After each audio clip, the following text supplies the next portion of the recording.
This is an Alden's model letterpress made in Cincinnati, Ohio. We think about 1880. As far as we know, it's the only one operational today. From our research, we found some that were made by the successor company, which I believe was called Goffner. But the Alden press, we haven't found another one of those. As I said, it's from about 1880 or 1890. This particular press was owned by a Lutheran pastor, and his grandson, who's also a Lutheran pastor, donated it to the museum. This is not a good example of printing. It's a little crooked. We'll have to adjust the pins here. But this press was never motorized. It could be operated with a treadle if you got good at it, or you could just turn the wheel to print, as we just did. Like more modern presses, the ink disc is sort of the reservoir for ink. It rotates, the rollers go up and get replenished as they get depleted by putting ink on the handset type. This press prints on every revolution, so if you wanted to add ink, and you use ink just like toner in a laser printer or copier machine, the more pictures or bigger the type, the more toner you use or the more ink you use. This particular form does not use a lot of ink. There's no picture or drawing with it. And so at this show, we'll probably add ink once maybe during the course of the day. So if you want to add ink, this is called the form. The steel frame is a chase, and once the type is put in it, that's called a form.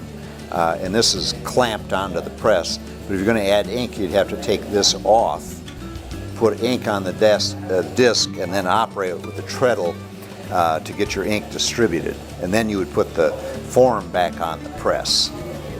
So that was sort of a disadvantage of this vintage of press. But the minister was doing church bulletins and envelopes primarily with it. This would have been sort of an office model. Commercial printers or weekly newspapers, not likely to have had one of these. They might have, but it was more for office use, kind of like the all-in-one copier is now, I suppose. This is the same technology, but perfected a little bit. This particular press was patented in 1887, and this one was manufactured about 1930. And the reason that we know that is we can check the serial number. There's a site on the internet where you can check the serial number and find the span of time. But also, just by eyeballing it, if it was made before about 1920, it had S spokes on the flywheel, and these have straight spokes.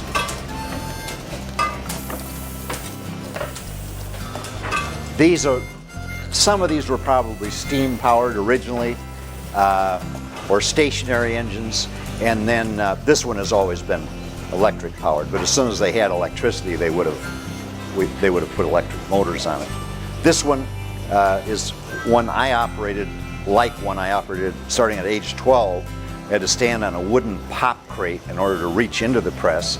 But we printed everything from envelopes and business cards to letterheads and auction posters and anything we printed.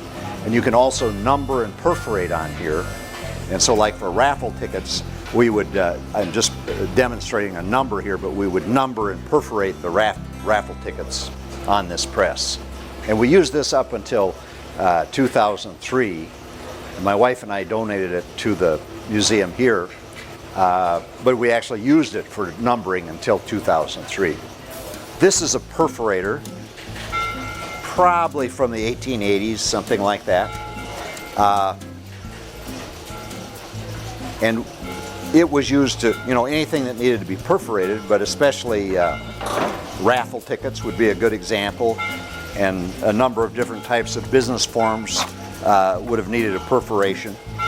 And we had this in our shop until 2003, and we use it not very often, but once in a while you had some specialty job that needed to be perforated in a certain way, and we were able to do it on here, but otherwise we perforated on printing presses generally.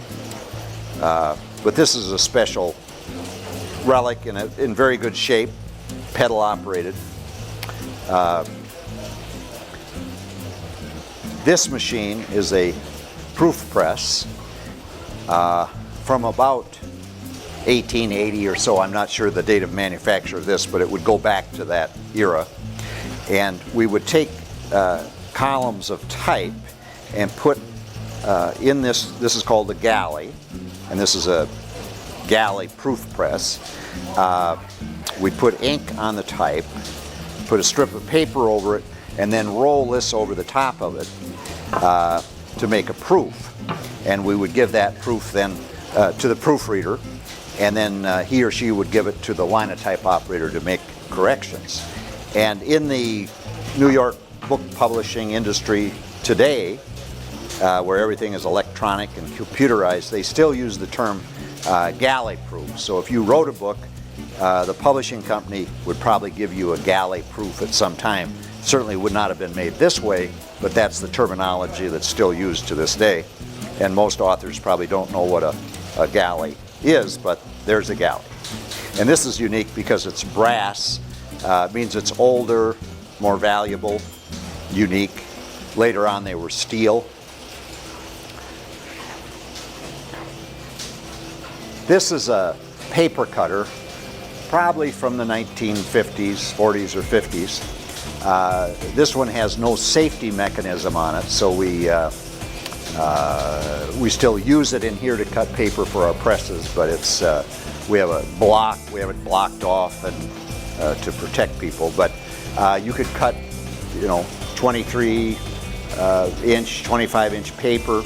A lot of standard sizes now are 23.5 by 35, and you could cut it down from the parent size, we called it, 23.5 by 35, down to this size, roughly 5.5 by 8.5. It's cheaper to buy it in large sheets and cut it down than to buy custom cut paper. This is a smaller paper cutter and much older. This is probably from the 1880s as well. Cut a narrower piece of paper, but we like it it's old and it adds to our collection, gives a little depth to it.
Our handset type, which we used for headlines, was stored in type cases, and each one of these drawers is a different font of type, a different size of type. So you had to have a separate drawer for everything. Now you can do it on the computer instantly, very easily. Here you had to have a separate drawer for everything. And we have type cases going back possibly pre-1880 or around 1880 up until maybe the 40s or 50s. These steel-faced drawers are probably from the 40s or 50s. But the type is all essentially the same, made from steel. And the type is stored in type cases or drawers, and every one of them is configured as the title is California Job Case, and this is a configuration with the lowercase letters on one side and the capital letters on the other side, and that's actually where the term upper and lowercase comes from. It's from these cases, and we still use that terminology today. And the printer would use a composing stick, and of course you would have this scheme memorized, and you would just grab the appropriate letter and put it into the composing stick. And in between each line that you set, you'd have to put spacing called leading, because it's made from lead, and there were different widths of this and depths of it.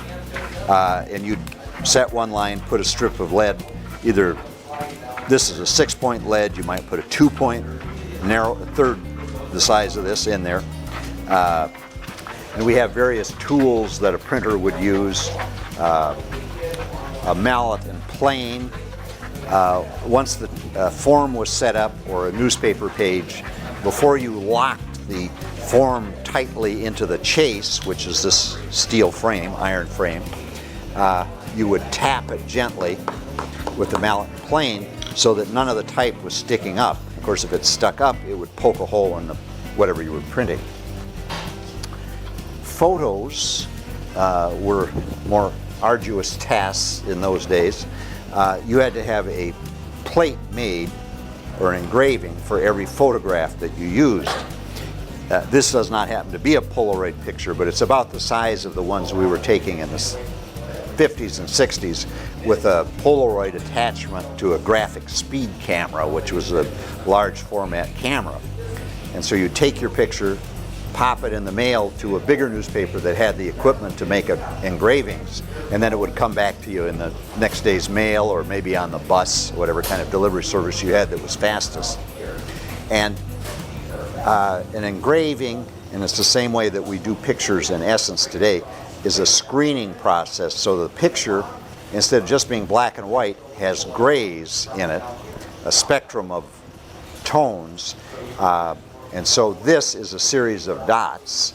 This picture, today's paper, is still a series of dots, except it's done electronically now.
This machine is called a Linotype. This particular one is a Model 14, I think from about between 1940 and 1950, and they were used up until the last of the letterpress type printing, which was in the 60s or early 70s. And this sets lines of type out of molten lead. And the lead is stored in a pot right back there. This bar is solid lead. It's actually lead antimony and tin. The antimony and tin make it a little bit harder than regular lead, but it's primarily lead.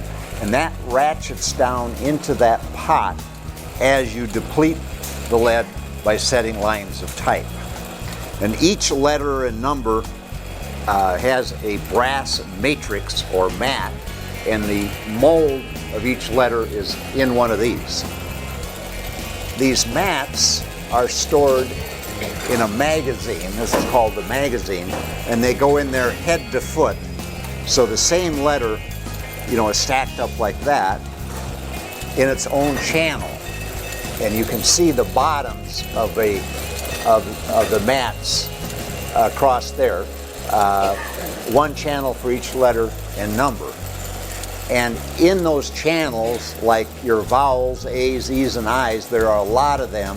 There's probably only 3 or 4 X's in its channel. This is a totally different keyboard arrangement than a typewriter, and you operate primarily with these 3 fingers, 4, but these 3 primarily, and then capital letters. There's a system to it, but it's almost like hunt and peck.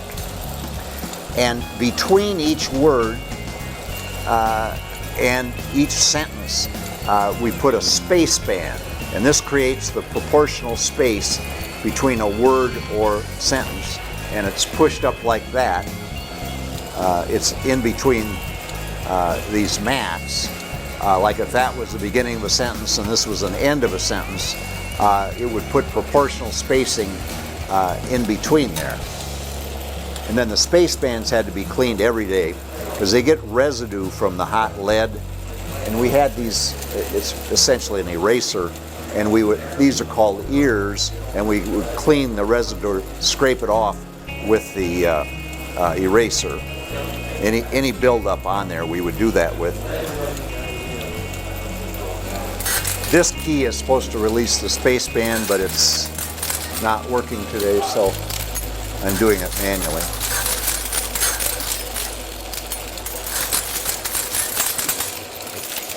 And you can see the mats dropping down. This belt lines them up here.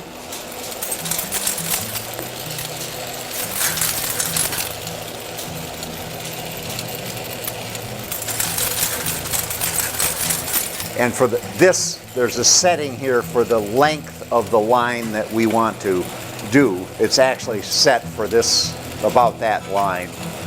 Okay, now my line is set, and now I'm ready to cast the line into lead. So I send it up. Okay, so now we're going to cast the line. Now, right now, when the pot came forward, that's when the hot lead would be forced in. Now our mats are up there and they're being distributed, and you can hear the tinkling as the mat falling down in its appropriate channel. And so if you were typesetting the stories for the newspaper, you would just continuously do this, and it would continually set lines of type. And when this galley got full, the line drops down like this. This lever keeps pushing them over to the left as another line comes down, and then you gradually fill this galley with type.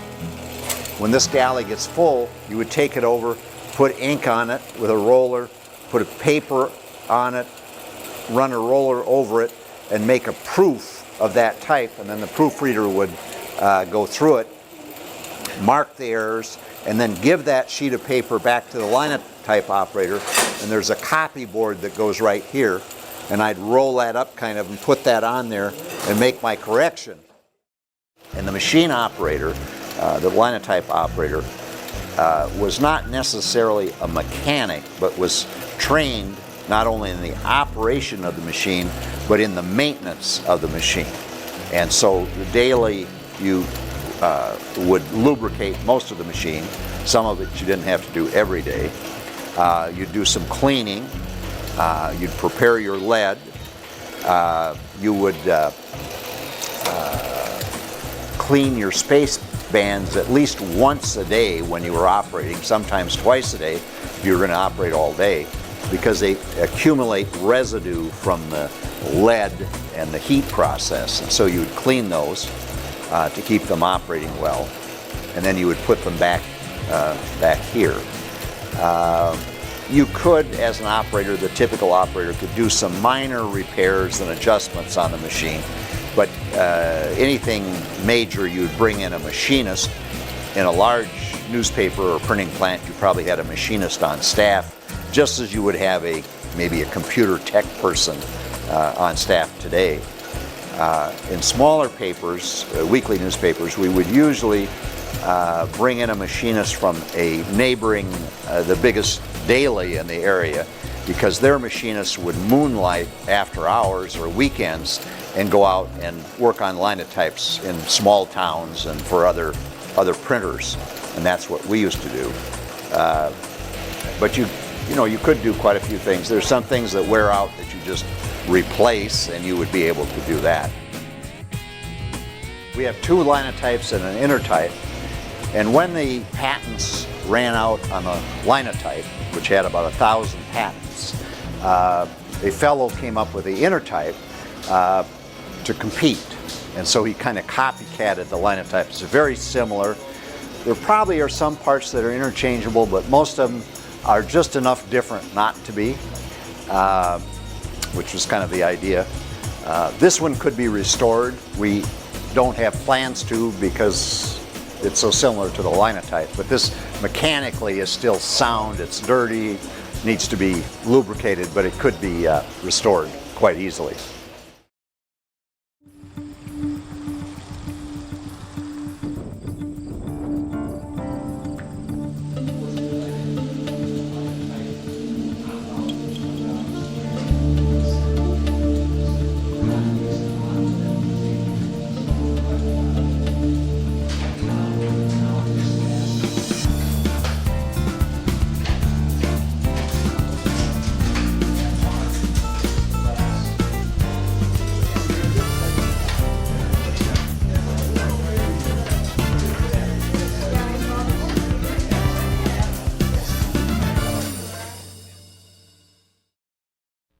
After we printed the paper, we would tear down the pages. We would separate the lead lines from the steel handset type. We'd put the handset type away in the type cases, and the lead type we would bring over here and put into this caster, this pot, and it would get to about 500 degrees roughly, melt the lead, and then we would make pigs, bars of lead for the linotype, and this is what feeds the linotype. It hangs on a chain and ratchets down into the linotype melting pot. And this is the form that's used for making the pigs. And so we would, that iron form we would use over here. We'd probably have a block of wood here, put the iron form on there, pull up on this lever, and the molten lead would fill that form, that frame. All the artwork in the paper had to be cast into lead. You could either do it type high, which is this height, or you could do a shell, which is much less deep. And they were cast from what were called mats, or a matrix, and it's a cardboard type material. It's pretty much fireproof because it withstands the 500 degree lead. And we would put the mat, we would use craft tape, put paper, make a paper tail, and then put the mat on this bed, align these bars. This would be in there. Bring this down and tighten it securely.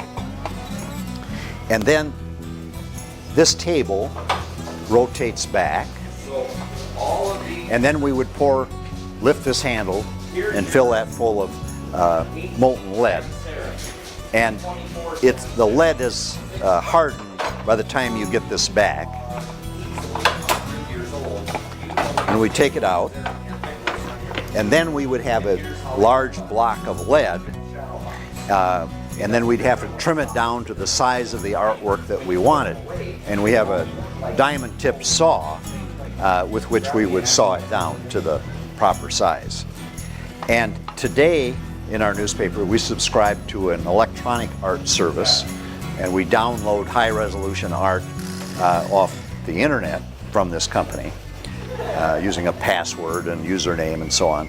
But in the letterpress days, you subscribed also to an art service if you chose, and it's the same company, Metro, and every month you would get a box of mats with a theme of that month. So for example, in July, you would probably get the mats for August, and they would include back to school and end of summer type advertising art. This particular box is from 1974, and it is full of Christmas greeting ads, and that was usually a separate shipment from the regular ads. And then businesses also got their own mats and would bring them into the newspaper, and this is a Super Value grocery store ad, or part of one, and we would cast that for their ad that particular week. And there was a way to trim out, it came sort of generically, so you had to route out numbers and put in the actual prices for the week, but that was a common practice.